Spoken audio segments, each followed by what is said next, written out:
샬롬 할렐루야. 욥기 5장 1절에서 7절이요. 너는 부르짖어 보라. 네게 응답할 자가 있겠느냐? 거룩한 자 중에 네가 누구에게로 향하겠느냐?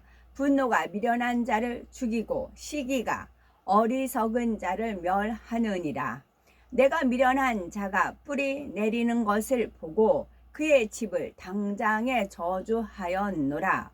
그의 자식들은 구원에서 멀고 성문에서 억눌리나 구하는 자가 없으니 그가 추수하는 것은 줄인 자가 먹되 덫에 걸린 것도 빼앗으며 올무가 그의 재산을 향하여 입을 벌리느니라. 재난은 티끌에서 일어나는 것이 아니며 고생은 흙에서 나는 것이 아니니라. 사람은 고생을 위하여 났으니 불꽃이 위로 날아가는 것 같으니라. 욥기 강의 8번째, 육적인 인생관과 영적인 인생관입니다. 분노와 시기의 무익함, 그리고 육적인 인생관과 영적인 인생관에 대하여 말씀드리겠습니다. 첫째, 엘리바스의 교만과 잘못된 가르침. 욥기 1장을 보면 부르짖어 보아라. 네게 응답할 자가 있겠느냐? 거룩한 자 중에 네가 누구에게로 향하겠느냐? 라고 했습니다. 엘리바스는 욥이 아무리 부르짖어 기도해도 하나님께서 응답해 주시지 않을 것이라고 단정을 내리며 교만에 빠져 하나님의 말씀을 부인하고 있습니다. 그러나 환난 날에 하나님을 부르면 건져주시고 부르짖어 기도하면 응답해 주시는 것이 하나님의 뜻입니다. 또한 엘리바스는 이렇게 악하고 추한 너의 모습으로 어떻게 거룩한 자들 앞에 나가겠느냐? 네 주제를 알아라. 이런 의미로 욥을 질책하는데 이 말도 옳지 않습니다. 예수님께서는 선한 사람만이 아니라 악하고 추한 사람도 구원하고자 이 땅에 오셨습니다. 억눌린 자를 돌아보시고 세리와 죄인들과 같이 소외된 자들을 찾아가셔서 그들의 덫이 되어 주셨지요. 어떤 이들은 죄인들과 함께 식사하시는 예수님을 보고 비난했지만 예수님께서 이 땅에 오신 목적은 부유하고 의로운 사람을 위함이 아니라 가난하고 병든 사람 그리고 죄인들을 위한 것임을 가르쳐 주셨습니다. 바로 아버지 하나님의 마음이지요. 그런데 엘리바스는 욥의 더러움을 탓하며 바리새인들과 같이 하나님의 말씀을 부인하고 있습니다. 하나님을 오해하고 있으며 하나님의 말씀을 잘못 알고 있었기에 욥에게 잘못 가르치며 질타하고 있는 것입니다. 자신의 악한 모습은 깨우치지 못하고 오히려 의인을 책망하는 격이지요. 예수님 당시에도 의인인 채 하는 사람들이 예수님을 향해 귀신의 왕 바알세불을 지폈다라고 비난했습니다. 그러나 예수님은 이렇게 비난하고 핍박하는 그들에게까지도 악하다라고 지적하시는 것이 아니라 오히려 하나님 말씀으로 깨우침을 주셨지요. 우리도 이런 주님의 마음을 닮아야 합니다. 죄악 가운데 거하는 이들이나 교회를 떠난 이들을 보더라도 정죄하는 것이 아니라 긍휼히 여기며 언제든 돌이키기를 기도하는 선과 사랑을 이루어야 하겠습니다. 두 번째, 분노와 시기의 무익함. 욥기 5장 2절에 분노가 미련한 자를 죽이고 시기가 어리석은 자를 멸하느니라. 엘리바스는 비진리의 말을 진리인 양 말하다가 이번에는 바른 말을 하고 있습니다. 이는 하나님의 말씀입니다. 어떤 일에 대하여 내 생각에 맞지 않거나 기분이 나쁘면 분노를 당장에 나타내는 사람을 하나님께서는 미련하다 말씀하시고 반대로 수욕을 참는 자는 슬기롭다 하십니다. 디모데전서 2장 8절에 그러므로 각 처에서 남자들이 분노와 다툼이 없이 거룩한 손을 들어 기도하기를 원하노라 했고, 에베소서 4장 31절에 너희는 모든 악독과 노함과 분냄과 떠드는 것과 해방하는 것을 모든 악의와 함께 버리고 말씀합니다. 이처럼 분노는 백해무익하기 때문에 하나님께서는 이를 버리라 말씀하시는 것이지요. 또한 잠언 14장 30절에 마음의 화평은 육신의 생명이나 시기는 뼈의 썩음이니라 했고, 야고보서 3장 16절에 시기와 다툼이 있는 곳에는 요란과 모든 악한 일이 있음이니라 했습니다. 이처럼 시기, 질투는 상대와 주변을 힘들게 할 뿐만이 아니라 뼈의 썩음과 같이 바로 자기 자신을 괴롭히는 악입니다. 시기, 질투가 정도를 넘으면 투기로 발전하여 상대를 저주하고 심지어 살인까지도 서슴지 않지요. 대표적인 예로 성경에서 동생 아벨을 시기하여 살인했던 가인의 경우를 들 수가 있습니다. 또 예수님께서 십자가에 못 박혀 돌아가신 것도 그 당시 대제사장들을 비롯한 종교 지도자들의 시기심 때문이었습니다. 사도 바울도 하나님의 권능을 크게 나타낼수록 악한 사람들로부터 시기를 받으며 핍박당했던 것을 볼 수가 있지요. 이러한 시기, 질투와 분노는 사단으로부터 오는 것이며 사람을 멸망의 길로 이끌어 가기에 반드시 버려야 할 악입니다.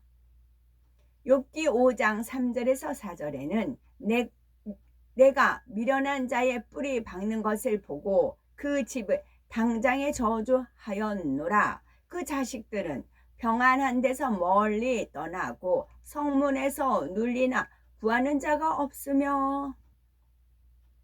엘리바스는 욥이 분노하며 감정을 억제하지 못하는 모습을 미련하다며 욥과 그의 집안까지 저주합니다. 욥이 망하기 전에는 자식들도 부를 누리며 평안하게 잘 살았었지만 한순간에 생명을 잃었으니 이제는 평안과는 거리가 멀다고 말하는 것입니다. 성문에서 눌렸다는 것은 권세의 힘에 눌린 것을 의미합니다. 엘리바스는 욥과 자녀들이 하나님의 권세에 눌려 이 지경이 되어 버렸다고 말하고 있습니다. 하나님이 이렇게 하셨으니 구해줄 사람이 없다고 단정하는 것이지요. 예전에는 욥에 비해서 엘리바스의 위치가 더 낮고 부족하니 욥을 사랑하며 존경한다 했습니다. 그런데 지금은 욥의 처지가 어려워지면서 자신이 더 나은 상황이니 이전에 존경했던 욥을 이처럼 경멸하고 비난하는 것을 볼 수가 있지요. 이것이 바로 전형적인 유괴 사람의 속성입니다. 내게 은혜를 끼치고 도움을 준 사람이라도 그가 낮아지고 어려움을 당하면 지금까지 받은 은혜와 고마움도 잊어버리지요. 세 번째, 말의 중요성. 그 추수한 것은 줄인 자가 먹되 가시나무 가운데 있는 것은 빼앗으며 올무가 그의 재산을 향하여 입을 벌리느니라. 욥기 5장 5절. 여기서 줄인 자는 침략자를 말합니다. 침략자는 부족한 것이 있기 때문에 만족을 채우기 위해서 남의 것을 노략질하는 것입니다. 욥이 농사를 지어 추수한 것을 철조망 같은 가시나무로 아무리 잘 지킨다 해도 그것까지 침략자에게 다 빼앗겼다는 말이지요. 엘리바스는 욥의 입에서 나오는 악한 말들이 올무가 되어 권세자에 의해서 재산을 다 빼앗겼다고 질타하고 있는 것입니다. 말이 올무가 되었다는 이 말은 맞는 표현이며 영계의 법칙입니다. 잠언 18장 21절에 죽고 사는 것이 혀의 권세에 달렸나니 혀를 쓰기 좋아하는 자는 그 열매를 먹으리라 말씀하셨지요. 많은 사람이 자신의 말로 인해서 시험이 오고 재앙이 닥쳐도 그 원인을 모르고 살아갑니다. 어떤 사람은 무익한 말을 한 후에 상대가 화를 내면 에이, 농담한 건데 뭘 그렇게 화를 내? 하고 말하기도 합니다. 사람은 입술의 고백대로 복을 받기도 하고 저주를 받기도 하는 것이므로 상대에게 상처를 입히고 스스로 저주를 자초하는 말들을 지나가는 말이라고 해서는 안 됩니다. 농담 한마디라도 진리에 위배되면 자신과 다른 사람을 찌르는 가시가 되고 올무가 되어 사단의 송사를 받기 때문입니다. 네 번째, 육적인 인생관과 영적인 인생관. 재앙은 티끌에서 일어나는 것이 아니고 고난은 흙에서 나는 것이 아니라 인생은 고난을 위하여 났나니 불티가 위로 나름 같으니라. 욥기 5장 6절에서 7절. 이 말대로 티끌이 재앙을 일으키는 것도 아니고 흙이 고난을 주는 것도 아니죠. 그러나 한편으로는 사람은 흙을 통해서 심고 거두며 먹고 살아갈 수 있기 때문에 고난도 축복도 흙에서 난다고 할 수가 있습니다. 여기서는 육적인 인생관과 영적인 인생관을 구분하는 것이 중요합니다. 엘리바스가 말한 대로 인생은 고난을 위해 난 것일까요?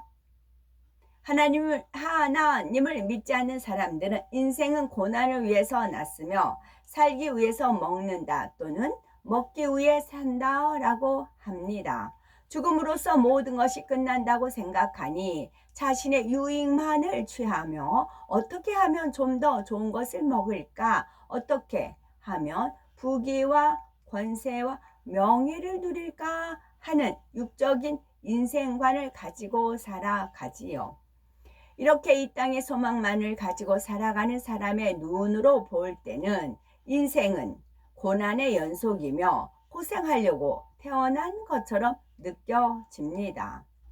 하나님을 믿지 않는 사람들 뿐만 아니라 하나님을 믿어도 참 믿음이 없고, 참 믿음 반대는 거짓된 믿음이에요.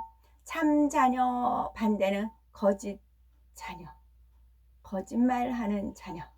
참 믿음이 없고 하늘의 소망이 없는 사람은 엘리바스와 같은 육적인 인생관으로 살아가니 하루의 일과가 피곤하며 고달픈 것이지요. 기쁜 일이 있어야 기뻐하고 감사할 일이 있어야만 감사합니다. 환경과 조건에 따라 일희일비하지요. 그러나 영적인 인생관을 가진 사람들은 천국을 소망하기에 어떤 상황에서도 항상 기뻐하고 범사에 감사하며 늘 깨어 기도합니다. 성경을 보면 우리가 이 땅에 태어난 목적이 분명히 나와 있습니다. 이사야서 43장 7절에 무릇 내 이름으로 일컫는 자 곧 내가 내 영광을 위하여 창조한 자를 오게 하라. 그들을 내가 지었고 만들었느니라 말씀하시고, 이사야 43장 21절에 이 백성은 내가 나를 위하여 지었나니 나의 찬송을 부르게 하려 함이니라 말씀하십니다. 나의 찬송을, 모든 찬송이 누구 거예요? 하나님 거예요. 하나님께서 감동을 주셔서 만든 것이고 손이 있어서 기록해 하시는 것이고 또 머리가 있어서 혼이 있어서 혼을 주신 분도 영을 주신 분도 하나님이잖아요. 그래서 모든 찬송은 하나님 거예요. 내 거가 아니고 하나님 거예요. 이 백성은 내가 나를 위하여 지었나니 나의 찬송을, 하나님 찬송이에요. 하나님 거예요. 하나님이 목적하신 바 있어서 감동을 주시고 가마를 주셔서 그런 작사를 치게 하고 그런 곡조를 만들어 주신 거예요. 대신에 그렇게 순종해서 찬송가를 만드신 분은 하늘나라에 가면 상급이 있는 거예요. 나의 찬송을 부르게 하려 함이니라 말씀하십니다. 하나님께서는 우리가 이 땅에 고난받으며 허무한 인생을 살라고 창조하신 것이 아닙니다. 하나님께 영광 돌리는 참 자녀를 얻기 위해서 사람을 만드셨지요. 이 땅에서 경작을 잘 받아 하나님의 형상을 회복하여 영화로운 천국에서 아버지 하나님과 영원토록 사랑을 주고받는 참 자녀가 되기를 원하시는 것입니다. 이런 인간 경작의 섭리를 바로 아는 성도라면 어떻게 살아야 하겠습니까? 골로새서 3장 1절에서 2절에 너희가 그리스도와 함께 다시 살리심을 받았으면 위의 것을 찾으라. 거기는 그리스도께서 하나님 우편에 앉아 계시느니라. 위의 것을 생각하고 땅의 것을 생각지 말라 하신 대로 영적인 인생관을 가져야 합니다. 영적인 인생관을 가진 사람은 세상 오락보다 하나님 전에 나와 예배 드리는 것이 즐겁고 육적인 대화를 하는 것보다 하나님을 찬양하고 기도하는 것이 행복합니다. 영원 무궁토록 살아갈 천국의 영화로움과 행복을 안다면 이 땅에 태어나 경작받는 삶이 조금 수고스럽더라도 감사와 기쁨으로 이 길을 갈 수가 있습니다. 인생은 고난을 위해서 태어난 것이 아니라 행복을 위하여 하나님의 영광을 위하여 태어났음을 알기에 중심에서 아버지 하나님 저를 이 땅에 태어나게 해주심에 감사합니다 고백을 하지요. 뿐만 아니라 늘 천국을 소망하며 아버지와 주님을 그리워하는 삶이기에 주여 어서 오시옵소서라고 고백하는 것입니다. 영적인 인생관을 가지고 매일매일 주님의 재림을 기다리며 더 아름다운 신부로 단장하고 생명 다해 충성해 나가는 우리 모두가 되어야 되겠습니다. 아멘.